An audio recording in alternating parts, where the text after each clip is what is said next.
Okay, lovely. So I'll now just do these quick introductions. Laura Bannister is the Director of World Basic Income and is an economic justice campaigner, political activist and researcher.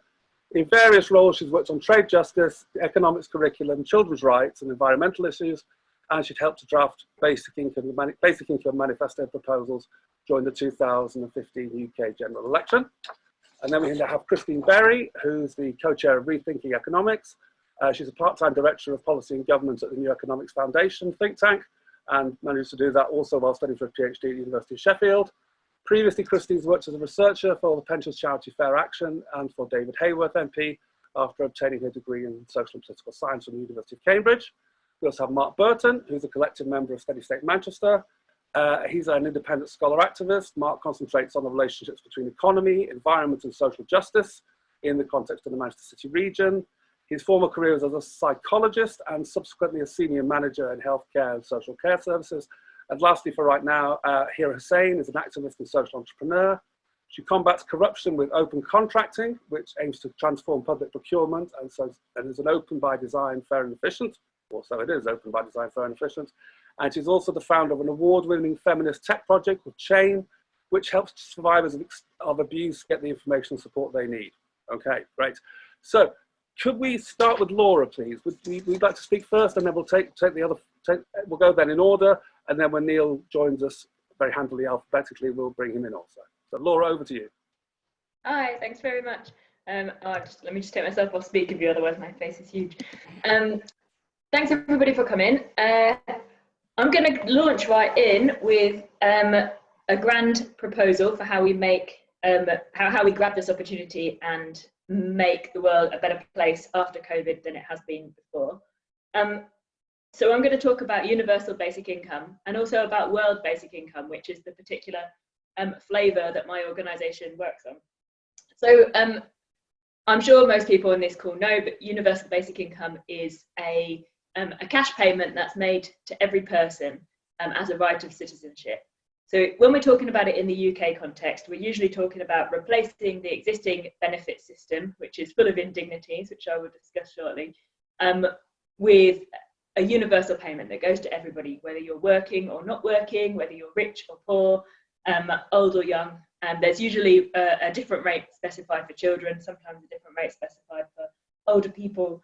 And the idea is that it's enough to cover your basic needs. So in the UK, we're usually talking about covering your kind of food, household bills, and some other basic essentials. We usually aren't talking about it covering your housing costs, simply because house prices and housing costs are so high and so variable across the country. So that's usually discussed as being covered by housing benefits still that would still be means tested. But ultimately, you would want a universal basic income to cover housing costs as well in the long run. World basic income is a parallel initiative that we have set up. So we are advocating for a universal worldwide floor on income, so that every person everywhere is provided with a regular cash transfer that covers your real basic needs. So we're talking smaller amounts here. We currently propose $30 per person per month. And the idea is that essentially your human right to life is secured by that payment. We've done extensive costings and research looking at different ways that you could finance a payment like this. And there's extensive evidence already that transfers at this kind of scale would be absolutely life-changing in most countries around the world. So we believe that there should be a worldwide basic floor, worldwide basic income, and then that in every country, ideally, the government there would also add on a universal basic income that would bring people to the level of living standards that they expect in their country. So that's what we're proposing. That's the world we're envisaging. And it all sounds initially fairly technical, but the thing I really want to stress about this is a world with universal basic income would be an immensely better world. So firstly, we would get rid of extreme poverty. That is, extreme poverty has existed pretty much since humans stopped just gathering what was nearby and eating it. Since we had hierarchies in society, extreme poverty has existed. It's completely unnecessary. It's economically unnecessary, it's politically unnecessary, it's not a policy that people want, but it is a chosen policy of the world because we failed to address it. A universal basic income, and in particular a world basic income, would completely get rid of extreme poverty, and it wouldn't be something that exists in the world anymore. It would also tackle world inequality. So there's still, the reason I set up the organisation, along with Paul, who's on this call somewhere, is that there are basically no mechanisms that that directly transfer wealth from the richer parts of the world to the poorer parts of the world. There's lots of mechanisms that transfer wealth from the poorer parts of the world to the richer parts of the world via trade and via ownership of assets and lots of other mechanisms. But there's effectively nothing that can achieve the trickle down back other than jobs, I suppose, and people's earnings, and to some degree trade. But the dynamics of these are usually stacked against the poorer parts of the world. So there's huge injustice in economic distribution, and we need mechanisms like we have in national economies. We have tax and spend. So we're proposing a global mechanism of tax and spend that can really start to address that inequality directly. So it scrapes money basically off the top of the world economy by taxing people and corporations directly, not taxing national governments or countries, people and corporations directly for various activities that make use of world common resources or make overuse of world common resources.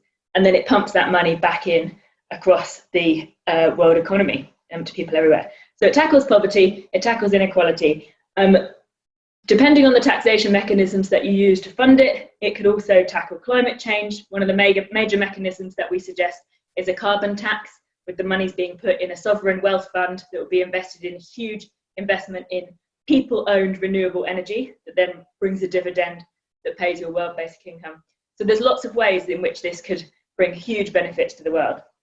In terms of national basic incomes, yeah, I mean, the difference between the current benefit system and universal basic income, in money terms, might not be immense. The amounts often proposed are relatively similar. But in terms of the experience of receiving that, the benefits will be huge. So I think in this crisis, what's been interesting is that a lot of people who have probably rarely brushed paths with the job centre and with the benefit system will be doing so sometimes for the first time. And I think what we are likely to see from that is, well, I think what we have seen from that is complete horror when people find that actually, you know, when you go on benefits, which we're sort of told from the tabloids is some cushy, easygoing way of life, that actually you get so little money. You know, I researched an article and wrote an article about this, you know, and I've been looking at this for years, and I was still shocked when I looked afresh at the actual numbers. You know, people, so if you're in a couple, for instance, it's assumed that somehow, you know, your life is vastly cheaper, which it kind of is, but also kind of isn't. You know, you end up with, like, I think it was £54 a week per person, you know, and if you're an individual, it's 70-something pounds a week. Of course, immediately what happened was the government put this up by 20 quid a week, because as soon as people who have formerly been middle class and used to much bigger incomes are all receiving this, they know there's going to be complete outrage. People saying, you can't live on this. And it's true, you can't live on it. You never could. You know, there's a reason why we have huge amounts of homelessness and rough sleeping. We have food bank use. We have people getting into unsustainable debt. We have children living in poverty. You know, that's why. It's because we give people crazy low amounts. So I think people will be realizing that for the first time, that perhaps, and perhaps people with a bigger political voice will be realizing that now. One thing that people aren't realizing right now, because the conditions on receiving benefits have been eased up quite a lot. You know, my partner's on job seekers allowance at the moment, the contributory one, and he doesn't have to go and prove that he's been searching for jobs at the moment. But normally the conditions for receiving them are incredibly strict. You know, you have to go in and demonstrate that you've been searching for jobs. If you do any work at all, however minor, you have to declare it, and they knock it off your benefits. You know, it's very unreasonable, and it makes it very difficult to climb out of being on benefits, because any work, you know, if you take part-time or casual contracts, you know, that could lead to more permanent work, you get penalised. It complicates your benefits. It's difficult to do that. So there's lots of things wrong with this system, and I think that the crisis will mean that people are starting to realise this for the first time. The other big change is that because so many people now will have been on benefits, you know, when perhaps before they hadn't, the whole kind of workers versus shirkers dichotomy is surely broken down. People, you know, it's now obvious to everybody that there's a lack of opportunities to work. And I think it's going to be much harder to, okay, some people might say, well, mine was just a coronavirus related issue, you know, others it's because they're not trying hard enough. But I think it gets much harder to maintain that kind of ridiculous distinction that a lot of people had before. And of course, the other thing is that as soon as there was a crisis, people immediately and rightly expected the government to step in and support us. So I think the idea that the government should support you at times when, for whatever reason, you can't support yourself, it's been very clearly established and demonstrated, and we all immediately go clamouring, you know, quite rightly for that. That's exactly what governments ought to do, and it is what we demanded, and it's what, luckily, fortunately for us, we have had. On a worldwide level, I think there's also been a huge realisation that this is a global crisis. It's been caused by something that didn't originate in Africa. Not that most of Africa's economic problems did, but for instance, but this one very clearly didn't. And so there's a worldwide economic crisis, and it's going to be, of course, as ever, the people with the least who suffer the most. Because, you know, just as an illustration, in Malawi, they were about to go into lockdown, and it actually got challenged in the courts, and the lockdown had to be suspended because it was realised that essentially people were just going to die of starvation pretty much immediately, because such a large proportion of the population relied on a daily income. If, you know, so they'd go out each day, they'd collect some firewood, they'd sell it, that would give them a tiny amount of money, they'd buy some food, they'd eat, they'd do the same the next day, kind of thing. And it's, you know, these societies where a lot of people are living like that, and there still are a lot of people in lots of countries, including rich countries, but, you know, especially in poorer countries, where people are living on incredibly low incomes, and even people who are middle class in these countries, the incomes they're getting by on, you know, don't be deceived. There's huge inequality worldwide, and people are getting by on tiny incomes, you know, supporting large extended families to stop other people falling into poverty. You know, these are very fragile economies. And I think, and so, you know, there's been statistics about the huge increase in starvation that we're going to see if we don't take action. And it's very obvious for once, you know, too obvious, painfully obvious, that this is not something that we can blame poor countries for, which a lot of people often do blame poor countries for their own poverty, completely incorrectly, but there you go.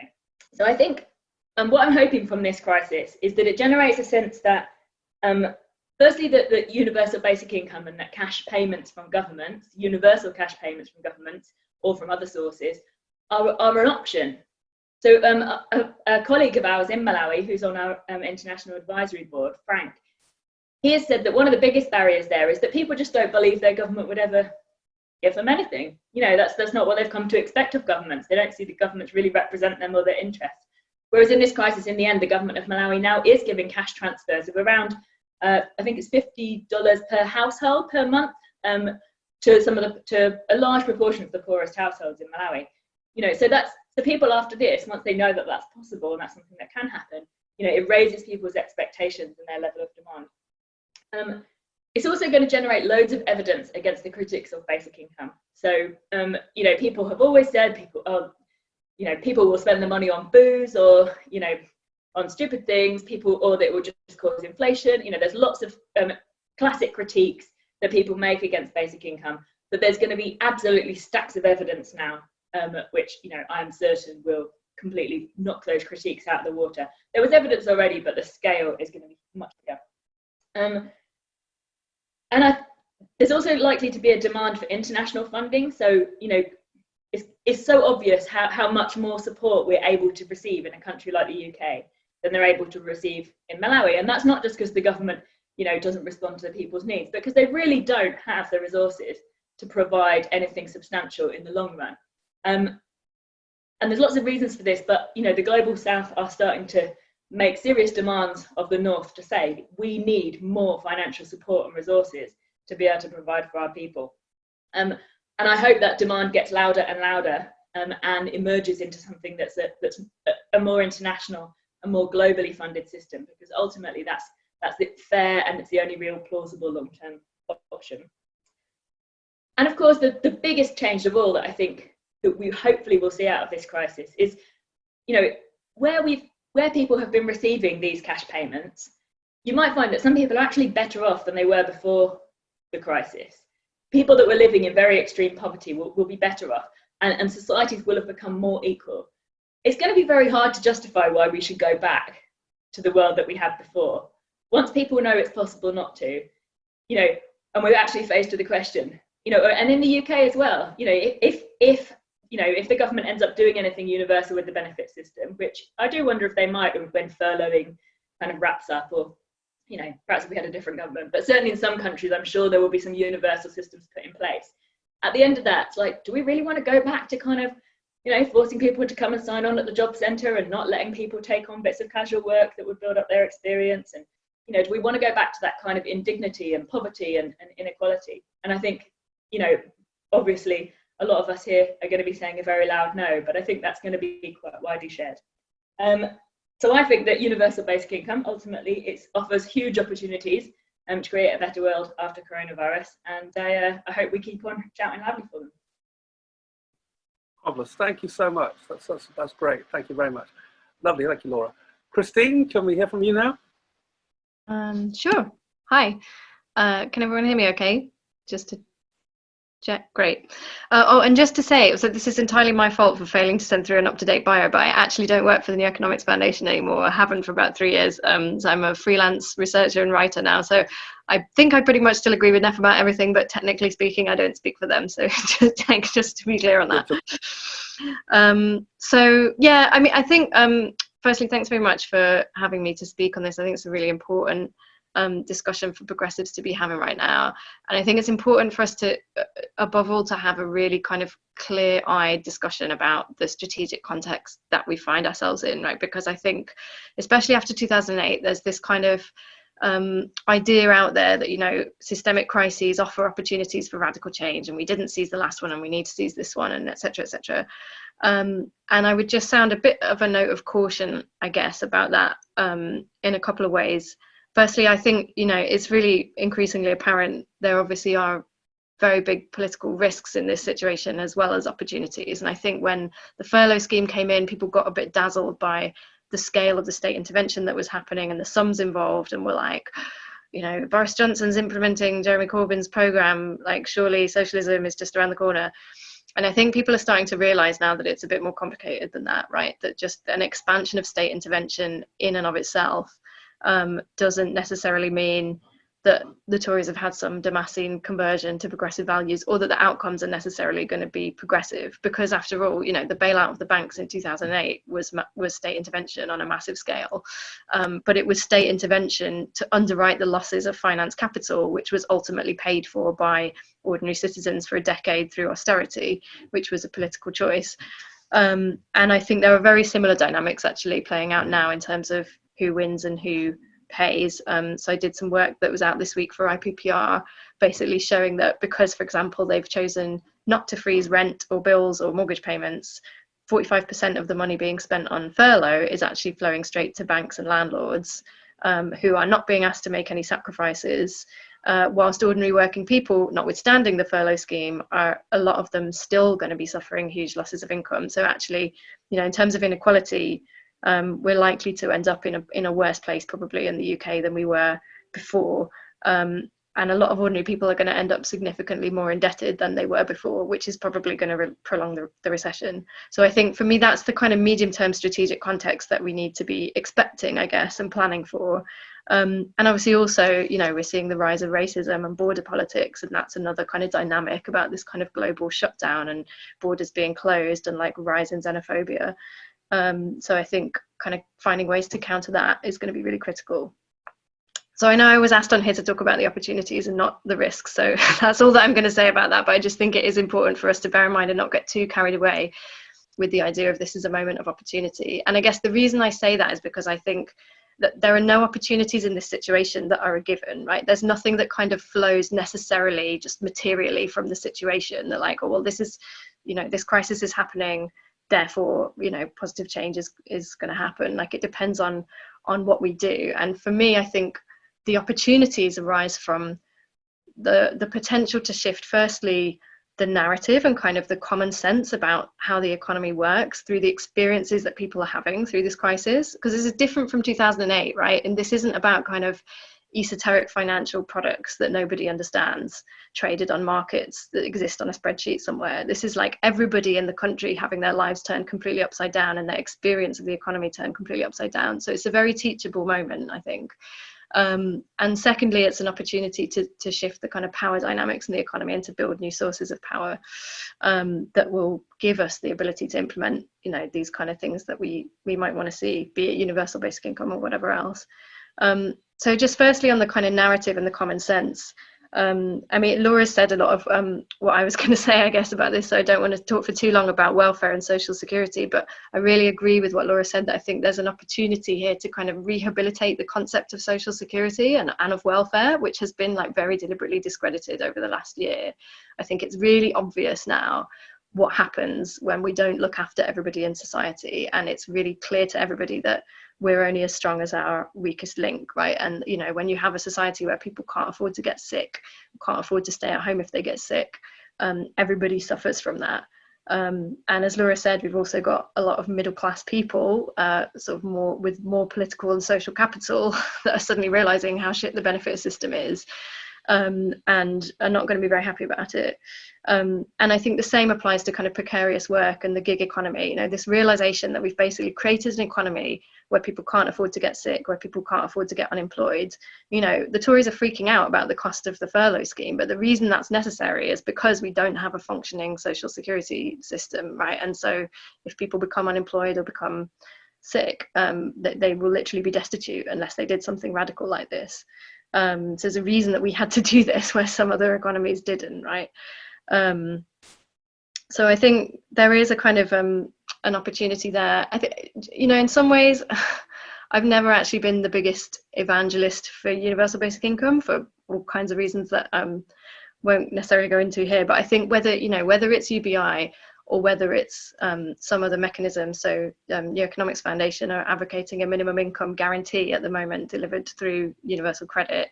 But I think just rehabilitating this idea that everybody has the right, the unconditional right to a basic standard of living, irrespective of whether they're working or not, is a really important principle that we have an opportunity to re-establish off the back of this crisis. So that's one thing.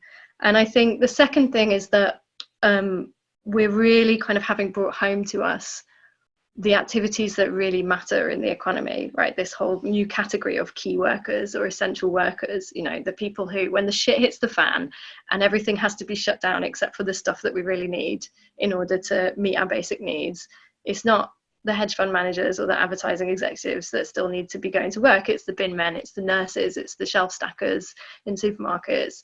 And people are starting to realize that those people tend to be paid the least, you know, of almost anyone in society. A lot of them are migrants, a lot of them are BAME, a lot of them are women. And so our ideas about who is valuable in the economy and what kinds of activity are valuable, I think there's at least the potential for that to really start to shift and for people to ask more fundamental questions about why our economy is designed to prioritize and to reward the kinds of activity that it is. And I think we're also sort of realizing, as we're all, well, not all, but as some of us are stuck at home, not going out to work, not able to see people, like what really matters to us, and particularly kind of human relationships and our relationships with our family and friends. And I think you've really seen that this last week, since Sunday, with the announcement on the easing of lockdown, this kind of disconnect between the government's priorities for what kinds of activity need to restart and the people's, because it's really clear that the government's priority is to get money circulating in the economy again, to get GDP growing and to get the economy moving. And that's why essentially the rules now state that any activity, any social interaction in which money changes hands is kind of fair game. And any social interaction in which money does not change hands is basically still not allowed, which is why you can now have a cleaner around to your home, but not your mum. And lots of people are looking at that and saying, well, that makes no sense. It's like, well, it does make a certain kind of sense if you're a Tory or a neoliberal. It doesn't make sense to most normal people. And I think that disconnect, you know, there's an opportunity to kind of prise that open and to start asking more fundamental questions about how we can build an economy that you know, that isn't reliant on this kind of destructive money circulation machine, and kind of, I'm sure Mark will talk more about this, you know, that isn't reliant on constant GDP growth, that it kind of falls over if that's not happening, but that actually is organised around the activities that help us to meet our basic needs, to care for each other, to live good lives, irrespective of whether that activity is monetised or not. And then just quickly on the question of building power and what are the opportunities to build power. I mean, it's a strange context in which to be organising, right, isn't it? Because physically we can't gather, we can't march, we can't meet. And yet there's some really inspiring stuff going on, I think, which has real potential to be built on. So there's a lot of really amazing workplace organising going on at the moment, from, you know, the Wetherspoon staff that were striking, organising to be paid in full, and first to be furloughed and now to be paid in full. And the construction workers in the Shut the Sites campaign that have been campaigning for building sites to be shut down during the lockdown. You know, there is like a real resurgence of workplace organising. There's a resurgence in union membership. And I think the left really needs to kind of respond to that and pivot towards that and use it as an opportunity to kind of rebuild the voice and the power of working people, and people's identity as kind of part of movements connected to their workplace. And I think the other side of that is the mutual aid groups and the kind of community organising that is springing up, the ways that people are kind of helping provide for each other during the lockdown.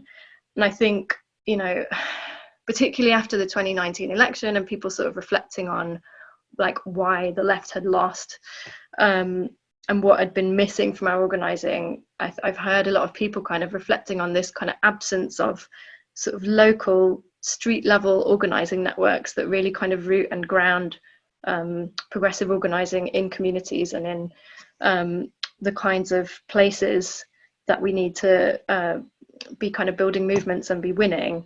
And I do wonder if there's an opportunity in some of these mutual aid groups that are springing up to build that sort of connective tissue, where perhaps in the future there will be an opportunity for those groups to become a bit more politicised, or to see their activity as more political. So yeah, those are just a few thoughts, I think, and that's my kind of take-home message, I guess, is I don't think there are any opportunities in this situation that can be taken for granted. I think whether there are opportunities in this situation depends on how we act. And it's taking the opportunity to try and refashion the common sense about how society should be organised and building our power to be able to bring that future about. So I think that's our task. Thanks. Marvellous. Thank you very much, Christina. I think it's very valuable sort of bringing out the sort of protean character of the moment and the possible positive and negatives. So let's continue with Mark. I look forward very much to that. Over to you, Mark.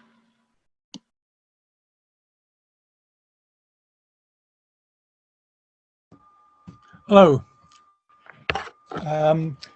Thanks for those two talks. Really interesting and a lot to agree with. I'm going to kind of stand a little back from the current situation and give a bit of context, and then move very much down to the more local kind of sphere of action. Because I think that to suggest a way forward, we need to understand both the short and the long-term dynamics at play here. We can see the pandemic as a catalyst, as an accelerator, and indeed as something that reveals processes that are already underway. It's kind of sped them up. It's made them happen more quickly. It's brought them also into visibility in ways that they weren't so visible before. And in doing that, it's shown the vulnerability of our global support systems for humanity. So the capitalist system requires continued expansive accumulation for its survival. And this is the growth thing that Christine just mentioned that I might talk about, but I'm not going to dwell on that. That capitalist system, which requires constant continued expansive accumulation for its survival, is challenged in the very long term by the fall in the rate of profit, and also by the increasing costs of materials and energy extraction. But it's very adaptive. We know this about capitalism, that you get a crisis and it adapts, which I think is perhaps one of the reasons for Christine's caution about not taking for granted that things are going to be better after this. And it adapts through a variety of fixes. So, for example, financialization, assaults on labour have been fixes for crises in the capitalist system. Now, the ongoing expansion destroys more and more of the ecosystem and commodifies more and more of life, while the fixes lead to economic instability and toxic inequality. The pandemic is itself the result of the interaction of previously separated species in ecosystems, and it's led to a sudden drop in consumption and the material flows from extraction through to pollution that are associated with it. Recovery from that shock will be slow. Even mainstream analysts, the likes of Bloomberg, the likes of KPMG, are pointing to an L-shaped recovery that may take years. And already we had the kind of the spectre of what was known as by economists of secular stagnation, with kind of growth slowing down, drying up. At the city level, all the sources of income for city economies are threatened. Cities like Manchester relied on capturing income from sectors like mostly speculative construction, aviation, retail, logistics, private motoring, those kinds of highly unsustainable kind of areas. A range of other businesses depended on them. Cafes, restaurants, leisure resources, car parks. They depended on the expenditure that was made possible by those sectors. And then there's pensions, paid for by stock market dividends, now propped up by massive QE, yet in some cases cut, as in the case of Shell, or withdrawn, as in the case of Lloyds Bank. All this casts into jeopardy the old model of inward investment to generate economic activity, which is what the cities relied on. The idea being that some of that's captured, and maybe if we're lucky, some will trickle down to the poor, to the deprived. So instead, where there is opportunity, I think, or the possibility of an exit, is to use the relatively resilient sectors, elements which colleagues at Manchester Business School call the foundational economy. Those bits of the economy that are going to have to kind of keep on going, aren't going anywhere, and provide for basic needs. To use that foundational economy, supported by key place-based organisations and basic population provisioning. Use all that as the key to transform the city region and make it less vulnerable to the ecosystem shock events that are likely to hit us with increasing frequency, particularly if the present system continues. As an aside, we might think in terms of the pandemic crisis as a dress rehearsal for a series of crises and collapse type situations that are coming at us this century. So key elements of that kind of strategy can be listed. A polycentric spatial model, where most resources and facilities that people in need are available within easy reach. Rather like the 20-minute neighbourhood model that's been pioneered in places like Portland and Melbourne and is now being rolled out in Paris. It contrasts a lot with the kind of vision that we've had here, based on kind of growth hubs, specialised area, your airport city, your city centre, and so on, the new Salford port, with all the economic activity taking place there.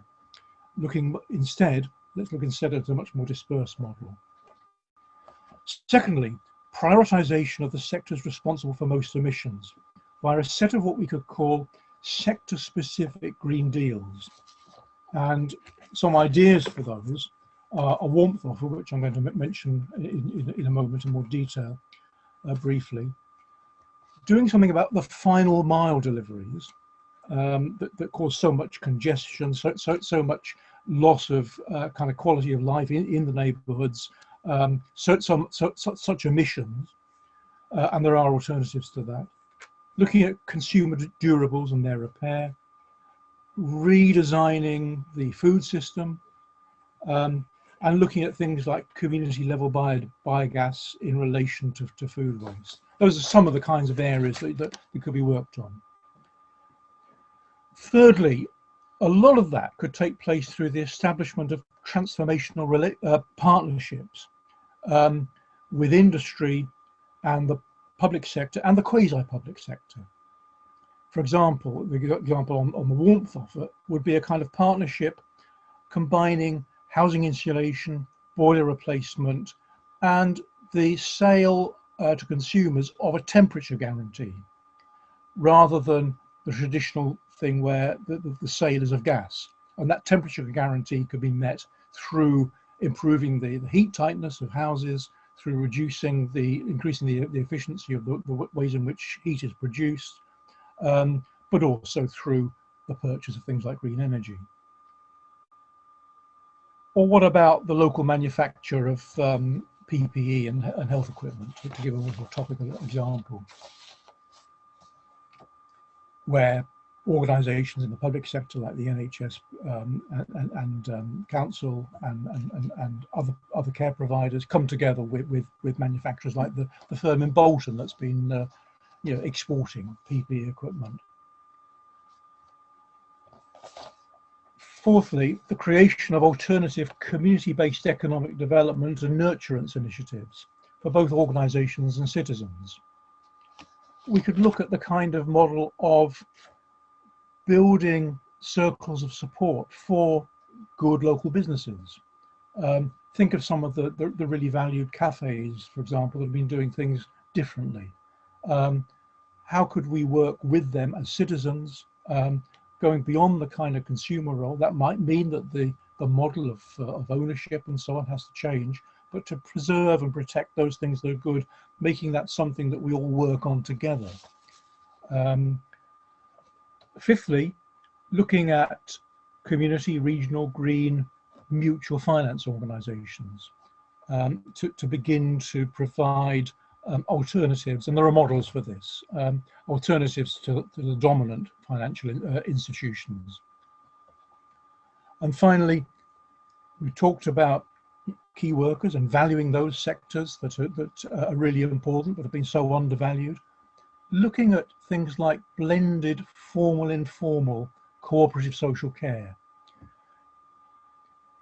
Alternatives, building on established alternative models like local area coordination, circles of support, and housing first.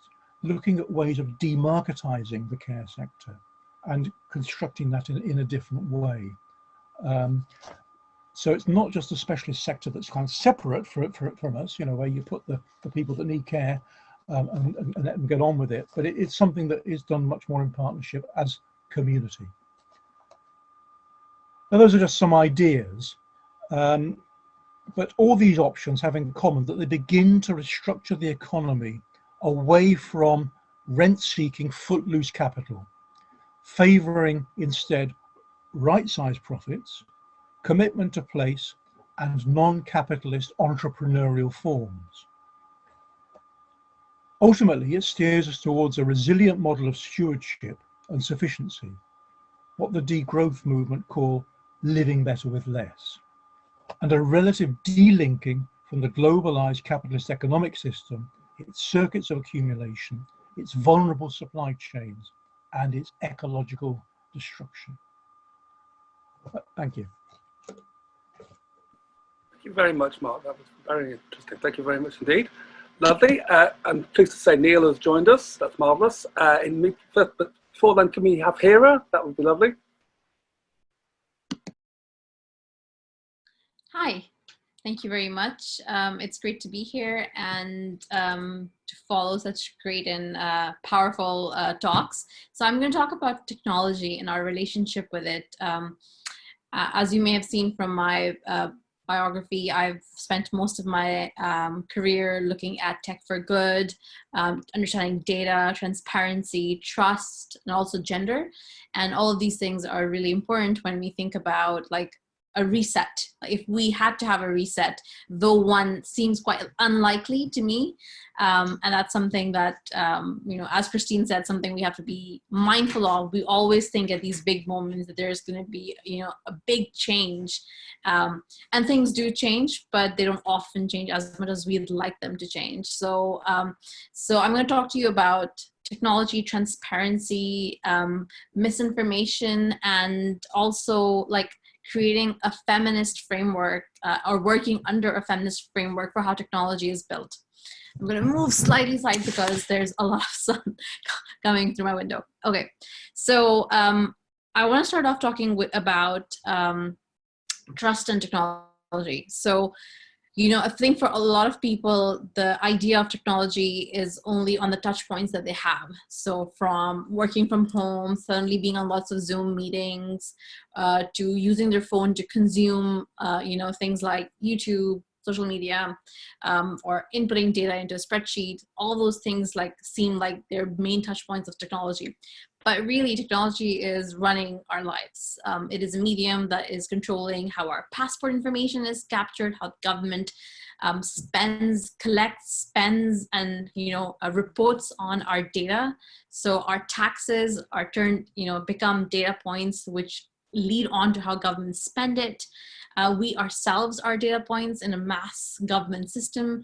So, and there is nothing particularly wrong with it being like that, if it's done with trust and transparency, is a part of it, and that there is accountability. So like accountability, trust, and transparency have to be the cornerstones of it. There was a great report by Everyone, which was released, I think, 2 weeks ago, and it's found that 58% of people that they surveyed felt that the tech industry was under-regulated. So that's a pretty interesting number, because I think a few years ago that the discussion of regulation was very much that, oh, regulation is anti-entrepreneurship, it's anti-innovation, it's all about bureaucracy. But actually we do know now from things like, you know, we've seen all the problems recently, even if we just think about COVID-19, from the pandemic documentary being, you know, being on major platforms available, which was a huge source of disinformation, to like WhatsApp rumor mills and all of the different like deep fakes and things that appear so genuine when you think about it, but then actually aren't, or all of the political swaying of opinions. It's really, really important that all of these like technologies are built and regulated with the most diverse minds. And that's where we think about, but that's where I would like to talk about like a feminist approach. So a feminist approach to the internet, to technology, means thinking about a few things, which I actually noted down here, and I will read them out. So it means thinking about access, thinking about safety, thinking about empowerment, thinking about equity, thinking about accountability and openness, because these are key principles that aren't taken into account when these mass technologies are created. Think about contact tracing, for instance. Everyone's talking about it. While it seems like something new is happening, it's not new at all. Contact tracing apps or apps that track people's interactions have been there forever. You think about, you know, digital IDs, humans getting identification numbers, and how that controls your social security or benefits. We've seen the experiment in India with Aadhaar systems. So these are really important issues to be discussing at the moment. And if we have to create or transform society, I think we as progressives need to also frame that discussion in not a progressive versus conservative way, but we have to think about like core values, because it is a great opportunity to work with people who may not stand with us on the same side of it with us when it comes to politics, but that there is an opportunity that we all understand that these technologies, which are underlying things like when we get our Amazon deliveries, to when you know, how our birth dates are recorded, or how our money is spent. If you think about procurement, I've spent a lot of time thinking about procurement. The whole fiasco in the UK with PPE has been pretty eye-opening for a lot of people, but it wasn't eye-opening for me at all, because I've been trying to convince, when working with the UK government for the past 3 years, for them to make, to work on how they monitor and target their procurement approaches. And there's, and Neil's going to speak, and he's probably speak a little more about local procurement and how that can be done. But I just wanted to raise the point that there's, it's really important that we think about these inclusion and feminist principles when we think about the economy, and that that both when we think about misinformation, we think about technologies and laws and how that interact, and when we think about a great reset, if there ever is going to be one, or even if it's a tiny reset, that these principles are underlying that. So I will leave you with a lot of big and like high principles and not many answers, but I see this as a big opportunity for all of us to care more about who gets to build these technologies and how we interact with the discussion and dialogue around it. That's marvelous, Hira. Thanks so much. I think this is a moment for more questions than answers. So thank you very much for raising this. Welcome to Neil. Thank you for joining us, Neil. I'll quickly introduce Neil. Neil McInroy is the Chief Executive of the Centre for Local Economic Strategies, which is based here in Manchester.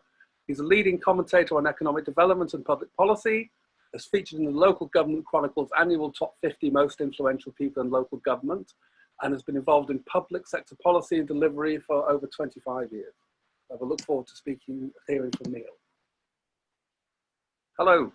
Hello, everyone. You hear me okay? Yep. Sorry, I was a bit late. I was on another Not at all. Zoom things in Scottish one. But I won't speak that long, but just in terms of the central question about pivotal moment, I mean, I think it could be, but it's no guaranteed.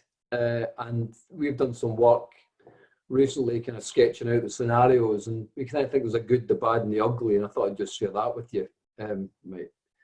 There's the bad, and the bad is a sort of bounce back. Let's go back to extractive fossil fuels, wealth extraction, inequality, 1 in 4 children in poverty in London, 1 in 4 children in poverty in Manchester. A sort of effort to put the old genie back in the bottle, if you like, and it's bad, and it won't be even as good as the bad, because we'll never be able to put it back together again as it was. So there's that sort of very deeply conservative sort of, we'll get back to some sort of normal. So that's bad. Then you've got the ugly, and the ugly is probable in England.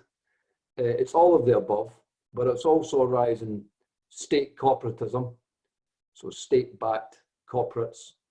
It's authoritarianism, so we're all locked down in our houses.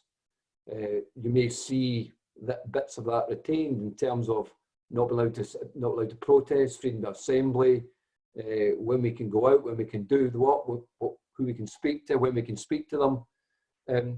You may see that sort of draconian element happening, and also you might see vulture capitalists hovering around all those companies that are going to fold, and they're going to go in there and they're going to strip them, buy them, and they're going to strip them. So there's an ugly possibility. And then there's the good.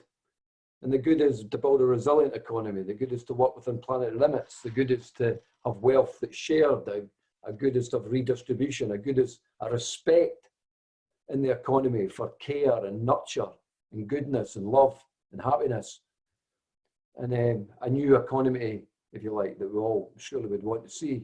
So there's the good, the bad, and the ugly. And we are all, I'm sure, wanting to go for the good version, but it's no guarantee, and it'll take a hell of a fight. But the opportunities is that there's a free-for-all, there's a kind of free-for-all, and there will be a fight. And there's certain things to be very encouraged by.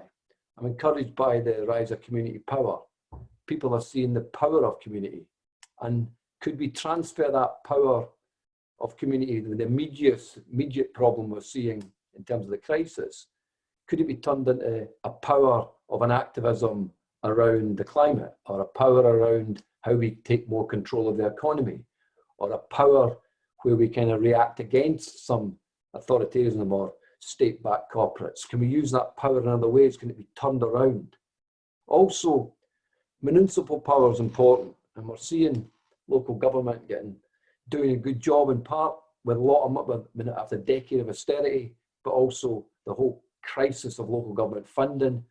That seems to me to be something that people see the benefit of public services, the benefit of the local state. That coupled to community power could be a powerful force, I think. At a national English level, and the battle is kind of being lost, but not at municipal level, not in communities, and not in other devolved nations of this country, and also not in other countries. So there's something to aim for, it seems to me. But I've been, probably like lots of you, been lots of conversations about this is the moment, and this is a crisis moment, and this is what we can win. I think it only opens a door for possibilities where we have to mobilize even further to try and win that prize. But there's more of a pathway to win the prize than there was before, but it's going to be a hell of a fight and a hell of a battle. And finally, I think I would say is that we feel that we're in a crisis and then we'll come out of a crisis. I'm a bit doom and gloom really. I think this is the public health crisis. Then we're going to move to an economic crisis, and then we'll see social destitution like we've never seen, and there'll be a massive social crisis with the ongoing climate crisis getting worse. So this is unfortunately the beginning of a crisis. It's the public health one, economic, social, ongoing climate one, and there'll be many more opportunities to mobilise and to try and create the good as we move forward. But it's good to start thinking about that now, because surely we're going to have to. Otherwise, we're probably going to get the ugly in England. Marvellous. Thank you so much, Neil. A lot of food for thought there. It's terrific. Now, we're just fast coming up to 8 o'clock. We've got about a minute to go, or a minute and a half to go. So we'll just have a brief hiatus now for a few minutes to give those who want to take part in the clap for carers and the NHS. And then we'll reconvene, I think perhaps 2 or 3 minutes past 8, as I say. And in the meantime, we'll show a little brief video for those who can't make it outside, just about the meteor. So I look forward to seeing you all back in 3 or 4 minutes. Thank you so much.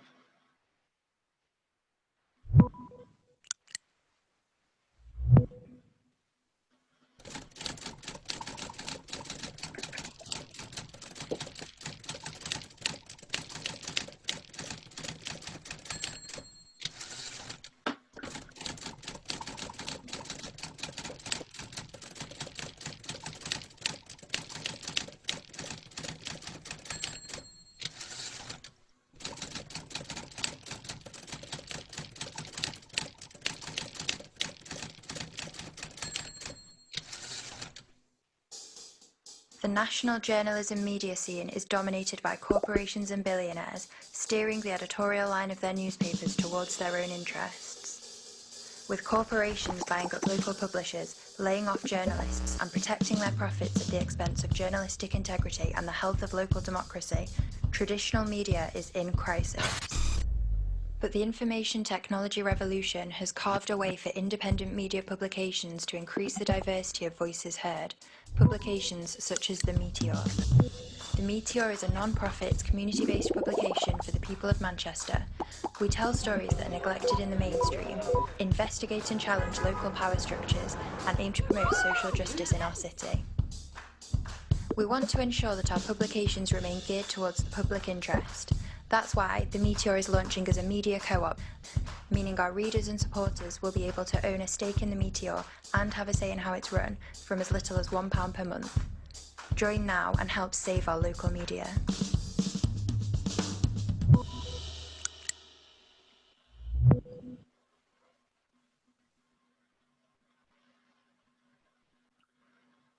Hello, everybody. Welcome back. Welcome back. Great. Now we've had some terrific questions in the chat. Unfortunately, Laura's had to leave because she has a sort of an emergency at home. Unfortunately, so she sends her apologies. For the first question, one of the things that came through. obviously all of us here speaking and listening, we want to see change. But one of the problems we're going to have is, as I said, Neil was very articulate in mapping out the various crises that we may face.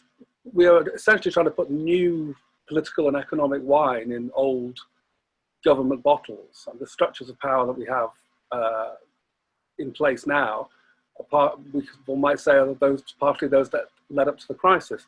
So how do we get over that problem? How do we affect change given the structures we've got currently in place, not least, for instance, about the political balance between central government and local government, or between pension funds and local finance? Just jump in, whoever would like that. Neil?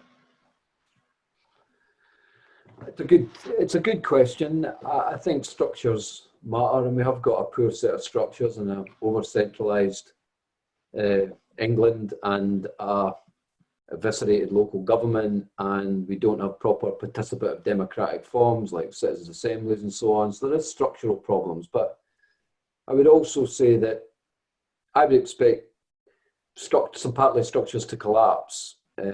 I think the only structure the biggest structures, the worry is the centralised one and the Whitehall one.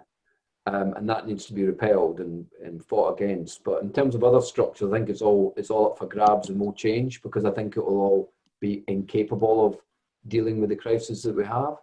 So I think people talk about more devolution for Greater Manchester or whatever. I kind of think that's an old battle. I think we need to grab different forms of changed levers and not try to think it's going to be like more devolution will solve it. I think the crises are too big. The crisis will just wash the devolution away. The devolution deals will be pointless. So I agree with you, structure is important, but I think it's all very likely to be completely disrupted in a new game in town, really, rather than those structures. I think they'll be washed away. Okay, lovely. Anyone else?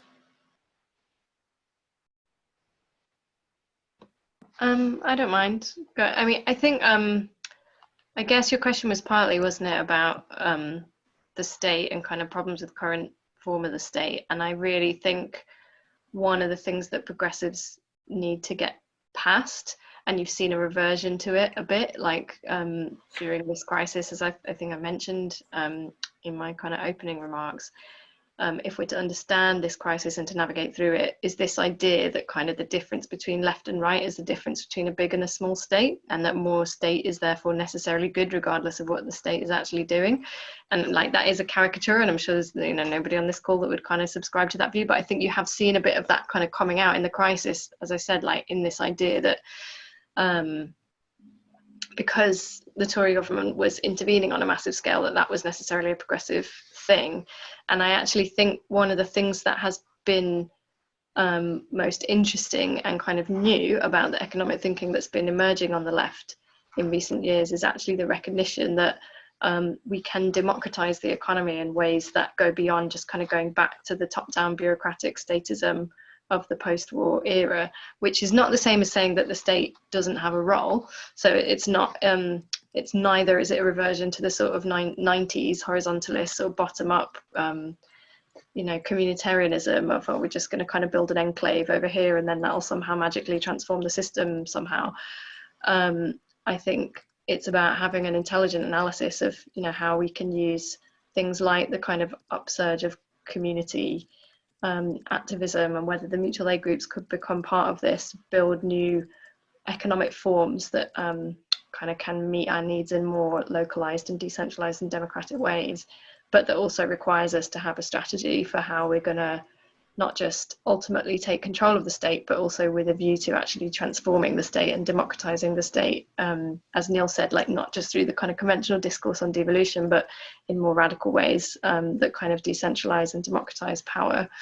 So yeah, I don't know if that really answers your question, but like I definitely think that the left needs to think quite hard about its relationship with the state and the relationship of state power to progressive change and transforming the economy if it's to understand the opportunities and the risks inherent in this crisis. Because I think we're likely to see very big and probably quite oppressive states, you know, governed by governments of the extreme right over the next few years. And so we're not going to be able to understand that as our new enemy if we're trapped in this kind of like caricature of the difference between Thatcherism and progressivism as a small state versus a big state, which it never really was.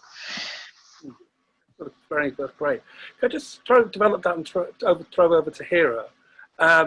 Last couple of days, Naomi Klein has been talking about what she calls the Green New Deal, which is essentially the colonization of the crisis by technology companies, and the way, particularly in New York, Cuomo is essentially forming a board with, you know, the leading lights of Silicon Valley, and is essentially going to let them find technological solutions to the crisis.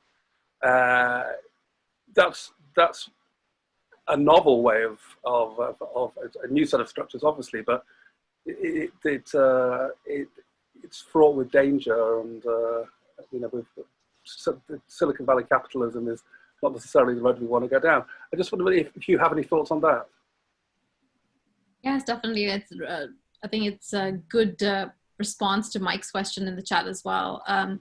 Is that there's the thing that gives me a lot of hope is that there's a lot of pushback, both internationally and in the UK, against this new form of like tech power, which, you know, tech companies being as bigger than countries, and they're, you know, like GDP combined of many countries, and a user base of billions, and not just like thinking about the user base, but also the fact that there are distribution networks. Like Amazon is a perfect example of that. It's a company that is so infinitely powerful when you think about all the companies that exist, is because of their power of distribution and how much reliance we have on it. Google is another example. Facebook less so, but I think increasingly it will become more powerful. What has been good is the fact that these tech giants do realize that they have to work within, like they have to maintain a certain image and trust with their user base, because they've had pitfalls recently. So we can see in the cases of Facebook that they've taken some action that they've been dragging their feet on for a few years, like setting up a board which is like completely independent, having activists on it from like the global south, for example. There's a sign that they realize that they need to react.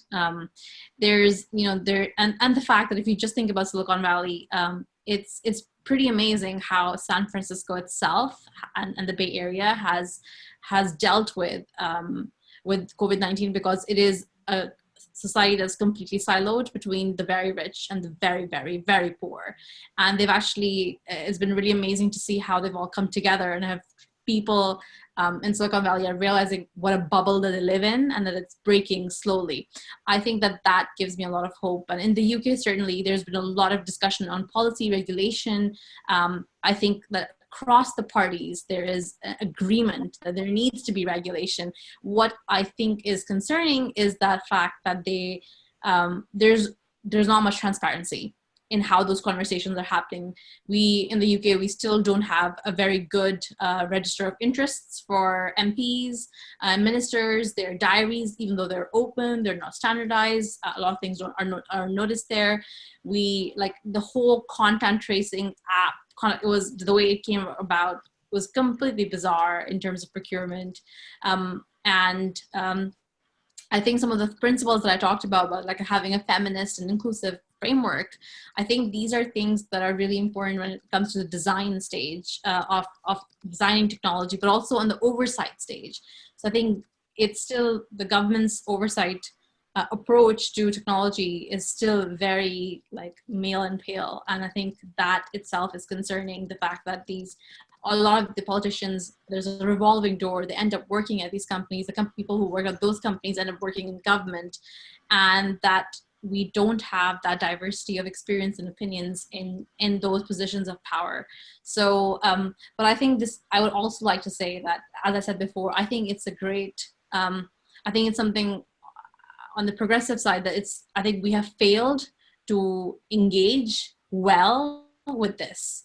And I think it's very much because, you know, we think that, well, the Tories are saying this, so everybody else needs to say that. And I just think that's so unhelpful when it comes to tech, because it's just, we're not going to go anywhere with that. What we need to think about is common values and common objectives. And I've, in fact, regulation of technology is one of those areas where I found that it's really easy to collaborate across aisles, because many people are concerned about this, and it's something that will be it'll be a key concern for the next few years.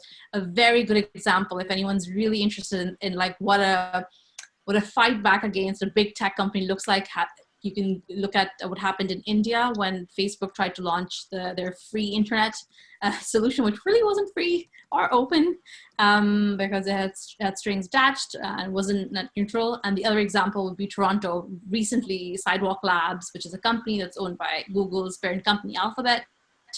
I think there's been 5 years of struggle where local community groups, citizens, residents, and activists and academics have been fighting against that. And finally, that company has decided to step back, and they will not be creating a futuristic like part of Toronto, which had huge data implications. So it's a really good example for us to look for inspiration. Terrific, thank you. That's great, thank you. Now, again, another question's come through. Going forward, we hope, obviously, as soon as we get out of this crisis, we have to face the climate crisis again. So how do you feel that this crisis will impact our ability, potential to deal with the climate crisis? Yeah, good question. I suppose on one level, there's some learning from this crisis. We've learnt that emissions have decreased because of the reduction in economic activity, which, you know, some of us have been arguing for a long time that there's a very close linkage between economic activity and the emissions, and that the attempts to reduce emissions without reducing economic activity are doomed to failure. And that's a challenge, because that means that we're kind of advocating for a contraction of the material scale of the economy, but obviously doing that in a way that doesn't hurt people and doesn't cause, you know, great poverty. So it raises questions of distribution and so on. It raises questions of economic and social justice as well as climate justice.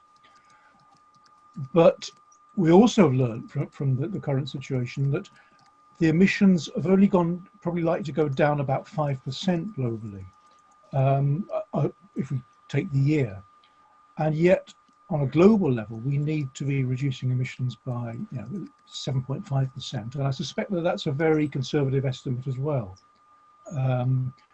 because that relates to the sort of 2-degree carbon budget. And likewise, in Greater Manchester, we need to be reducing our emissions to meet that 2-degree target by 15%,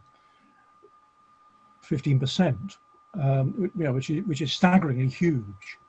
So I don't think that the crisis gives us any easy answers here, but it shows us possibly some of the way. And I think what's one of the interesting things that has been coming out of it is how people have been, to some extent, I wouldn't want to kind of over exaggerate this, but people to some extent have been discovering simpler pleasures, because being kind of locked down and isolated and not being able to go out and consume, people are having to find other ways of enjoying themselves, of doing things, but also, you know, the fact that you haven't been able to go out and buy things, repurposing things, making things. I mean, someone on the chat was talking about the enormous kind of rise in people making face masks and so on, and you know, getting out their sewing machines and so on, making bread and all those kinds of things.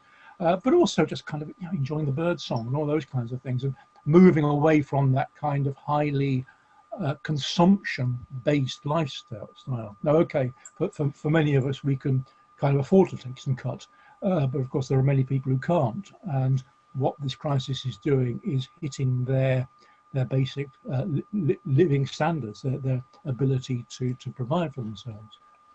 So I don't think there are any easy answers in terms of climate here.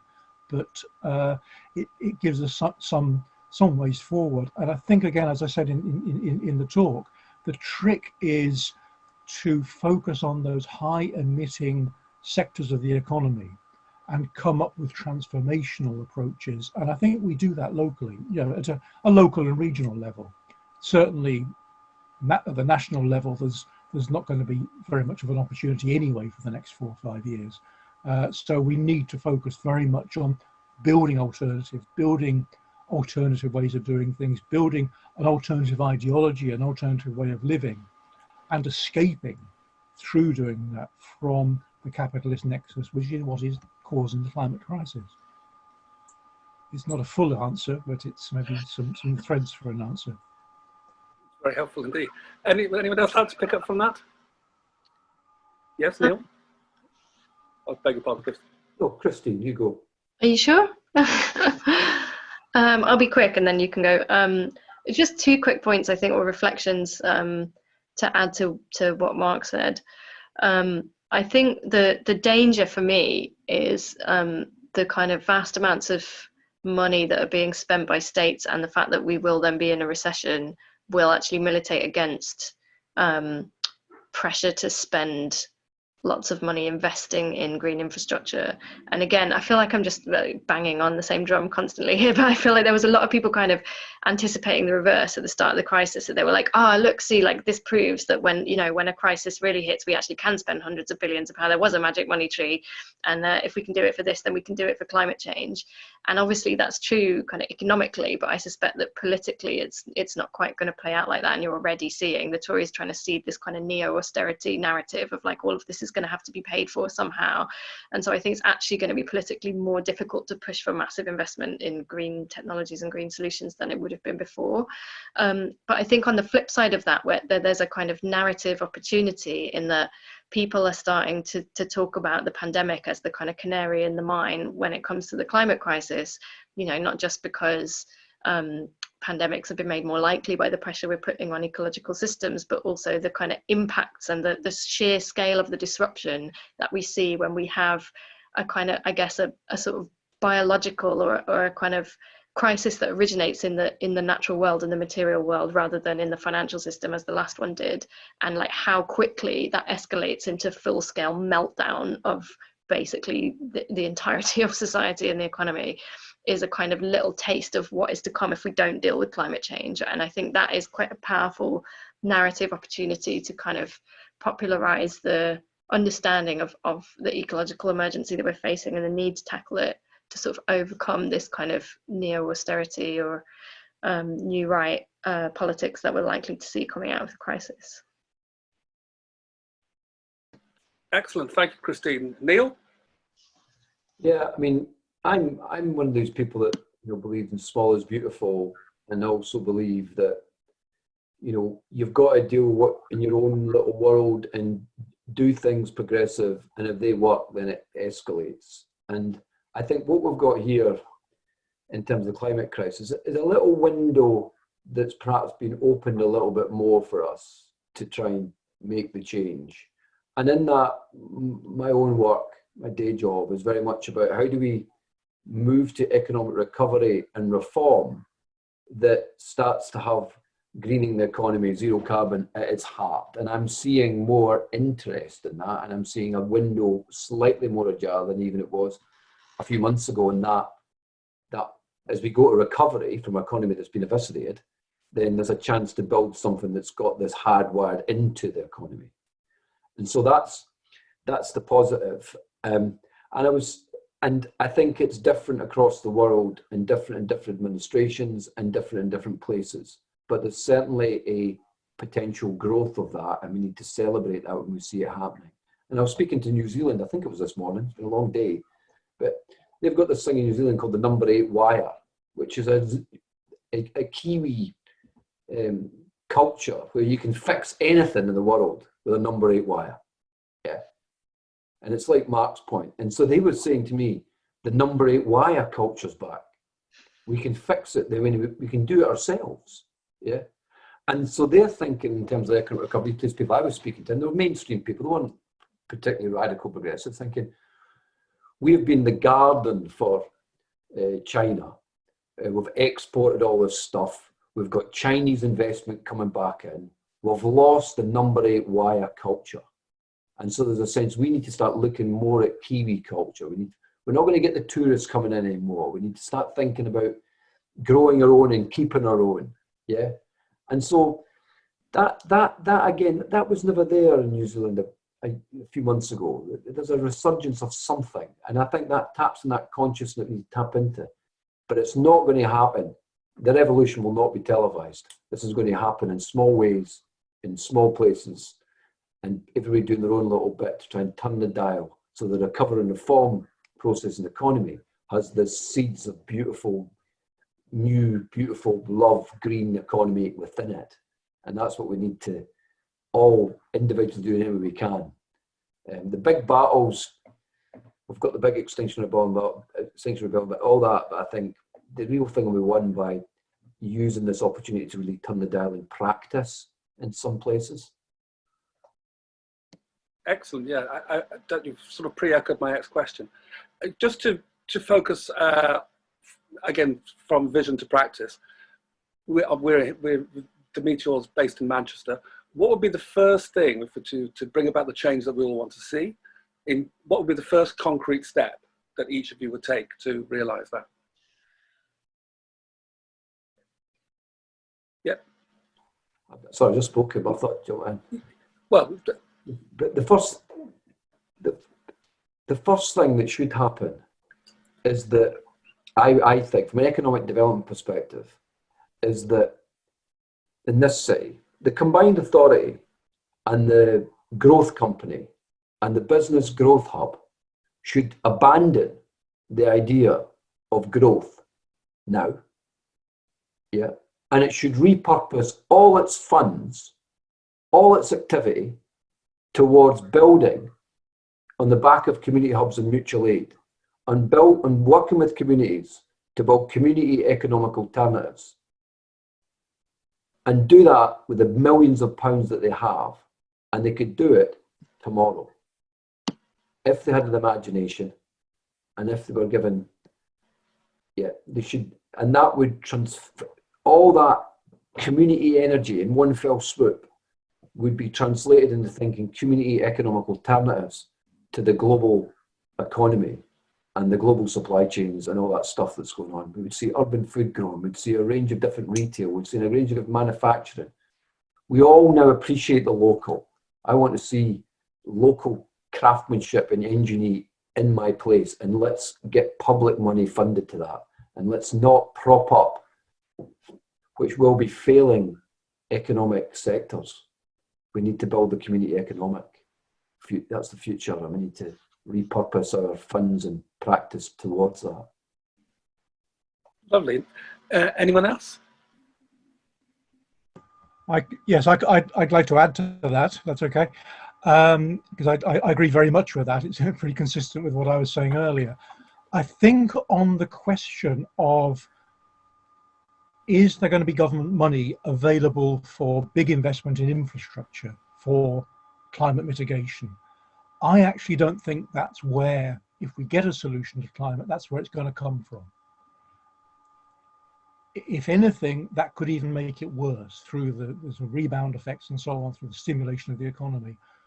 I think instead we have to look at transforming the economy. And one mechanism, and this is kind of almost kind of uncharacteristic for me because it's talking very much about individual level action and action by consumers, but I think it could be very powerful in this case. The Australian permacultural thinker, David Haworth wrote an article some years ago called Crash on Demand. And this was the idea that if a proportion, something like 10% of the population essentially stop consuming in the ways in which that they have been expected to consume, it feeds into the economic system and begins to make the whole system kind of collapse. But put that idea of essentially people taking their bat away and using their resources locally to construct a different kind of economy. Look at that together with Neil's idea of transforming the way in which our local funds, which are under public and supposedly democratic control, can be actually used to support those kinds of actions, to rebuild the local economy. And as I said earlier, taking it out of that nexus of capitalist accumulation. It's still entrepreneurial, there will still be a market, but it detaches it from that kind of treadmill of capitalist expansion, which is what at the end of the day is what's damaging the climate. So I think there's some sort of interesting ideas there. And I think that's almost more likely to happen in terms of a future trajectory, if there is a positive one, than any kind of sort of major transformation on the national level. And that's partly because the kinds of crises we're going to be facing, although we may see a stronger authoritarian state, it will also be a weaker state in terms of its capacity to intervene in the economy. And that's why I'm actually somewhat skeptical about calls for universal income, universal basic income, universal basic services and so on. They're great ideas, but I'm not sure that the state is actually going to be able to afford it, given the kind of economic crisis they're going to be in. So that's why, again, I come down to local and regional collective political and citizen consumer action. Terrific, terrific. Christine O'Hara, what practical steps? Yeah, I don't mind going. So, I mean, just to say, I sort of agree and disagree with what's been said about the role of the state. And I'm inclined to think that the solutions when it comes to climate change, whether by design or just by necessity, will ultimately come from more kind of community self-sufficiency, kind of in the way that we're seeing during this crisis. I mean, as you've seen, I'm probably quite gloomy and pessimistic about how the next decade is likely to play out. And I think what we're seeing in this crisis, as Mark said, is, people have been sort of almost forced back into a scarcity mindset and into thinking about how they can make things and reuse things and rediscover skills and less commodified ways of being. And I think that is probably a foretaste of if we do manage to deal with the climate crisis, how we will. Well, I don't think that we can do without state action, or at least progressive control of the state ultimately, just to say that. But if nothing else, because of the destructive power of an unreformed state in partnership with massive global corporations like fossil fuel companies that are currently being bailed out and continuing to dig oil out of the ground. So I really would caution against this idea that we can just kind of focus on making change from the bottom up and sort of forget about the state. I'm not saying anyone was saying that, but I just think that's important as a kind of counterpoint. In terms of practical next steps, I think I would really like to see coming out of this an appetite for some of the imaginative ideas like Neil mentioned, rethinking local development. Someone in the chat has mentioned people starting to talk about kind of pedestrianising parts of the city centre, or kind of cycleways, the fact that we've had this period of there being so little traffic on the roads, or trying to make space for people to cycle and walk. I guess my next step on that would be, I've not lived in Manchester that long, just to say I've only been here a couple of years, but the impression I get is that it's quite unlikely that the leadership from that is going to come from the local state and from the top down, and that if we want to see those things happen, the next step is to try and build a groundswell of demand for that and a vision for how Greater Manchester could be from the bottom up, by kind of connecting up the mutual aid networks, the renters unions, the urban food growing networks, the cooperative movement, the community development associations. And I mean, I guess in the foreseeable future, that kind of activity has to be online because we can't meet up in person. But I'm actually really interested in, and I'm in touch with a few other people around Manchester that are interested in thinking about how we can kind of forge those connections between those different groups and start to kind of have a bit of a sense of a common vision and a common strategy for transforming the place that we live, particularly in light of the crisis. So if other people are interested in that or have ideas about how we could continue that that kind of bottom-up conversation, I'd be really interested to talk more about that. Great. Hira? Yeah, so I've been in the UK since 2008, and I lived in Glasgow, and then I lived in Bristol and London. I've only been in Manchester for the past 2 years. So as an outsider, to me, it seems like Manchester both wants to be a global city and wants to be really, really local. And I think that there is a real disconnect in terms of the ambitions versus what kind of like what kind of like local governments are doing or what the industry is doing. There's just it's such an amazing region for both activism and like social businesses and community groups. And I think that there's a huge problem of access to capital, but also scale, which is that, you know, something may work really well, but if we want to generate influence across the region and create these like microeconomies and like, you know, capital streams, I feel like we need to do a lot more and need a lot more focus. And I think the GMC is doing some really interesting stuff, but I feel like a lot of the focus has been so far on either things like social housing or like big issues like homelessness, which are really important, but no one's thinking about the structural problems of why those inequalities exist and how it, you know, if those root problems aren't tackled, those inequalities are just going to keep getting worse. It's a travesty that, you know, some of the most deprived wards are in Manchester, and I think that those are the things that we should be thinking about. And while with our eyes set on Manchester being a global city, is like our actions need to match it so that the city is prepared to be, and everybody in the city benefits from it, not just those who are on those in those select sectors which have that access. So I see this as a problem of inequalities. Great, terrific. That's very helpful. That feels like a very good place to leave it, I'd say, with that kind of dichotomy between the global and the local. I don't know if anybody would like, has any other concluding remarks they'd like to make?